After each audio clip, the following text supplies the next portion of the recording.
Hello అండి. మనము ఈరోజు ఒక టాపిక్ గురించి తెలుసుకుందాం. అదేంటి అనంటే పీరియడ్స్ అప్పుడు ఇలాంటి ఇప్పుడు నేను చెప్పబోయే సింప్టమ్స్ అట్లాంటివేమైనా ఉన్నాయనుకోండి, ఫ్యూచర్‌లో కొంచెం ప్రెగ్నెన్సీ వచ్చే అవకాశం అనేది కొంచెం డిఫికల్ట్ ఉండొచ్చు. సో, అవేంటో చూద్దాము. పీరియడ్స్ అనేవి ఇర్రెగ్యులర్‌గా అవ్వడం. అంటే ఇప్పుడు సంవత్సరంలో నార్మల్‌గా 12 పీరియడ్స్, 12 సైకిల్స్ రావాలి కదా! అలా కాకుండా 3 నెలలకొకసారి, 4 నెలలకొకసారి పీరియడ్ వస్తుంది అనంటే ఫస్ట్ కారణం ఏంటో తెలుసుకోండి. మేబీ ఒకవేళ పీసీఓడీ నీటి బుడగలు ఉండే అవకాశం అట్లాంటిదేమైనా ఉండొచ్చు. లేదా వాళ్ళకి ఎగ్ నంబరే బేసిక్‌గా తక్కువుండొచ్చు. సో, అలర్ట్ అవ్వండి. ఎందుకిలా లేట్ అవుతుంది? లేదా తను ఒబేసిటీ ఉన్నా, ఫేషియల్ హెయిర్ అనేది ఎక్కువగా ఉన్నా, లేదా థైరాయిడ్ ఇష్యూస్ ఉన్నా, ఇలాంటివేమైనా ఉన్నాయనేది మనం రూల్ ఔట్ చేసుకోవాల్సి ఉంటుంది.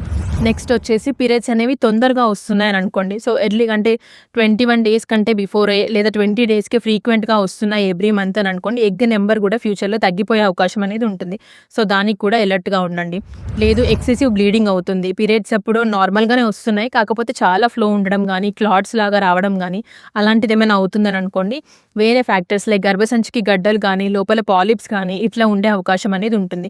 సో, అవేమైనా ఉన్నాయా లేదా చెక్ చేపించుకొని ఒకవేళ ఉన్నాయని అనుకోండి, అది ప్రాబ్లమాటిక్‌గా ఉంది అనంటే వాటిని రిమూవల్ అనేది ప్లాన్ చేసేసుకోండి.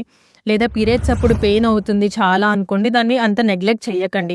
సివియర్ పెయిన్ తట్టుకోలేనంత పెయిన్ వస్తుంది, వామిటింగ్స్ కూడా ఉన్నాయి. అసలు అంటే పనికి గూడా వెళ్ళలేకపోతున్నాం అని అనుకోండి, వేరే అడినోమయోసిస్ కానీ, ఎండోమెట్రియోసిస్ గానీ ఇట్లాంటి కండిషన్స్ ఏదైనా ఉన్నాయా అనేది మనం రూల్ ఔట్ చేసుకోవాల్సి ఉంటుంది.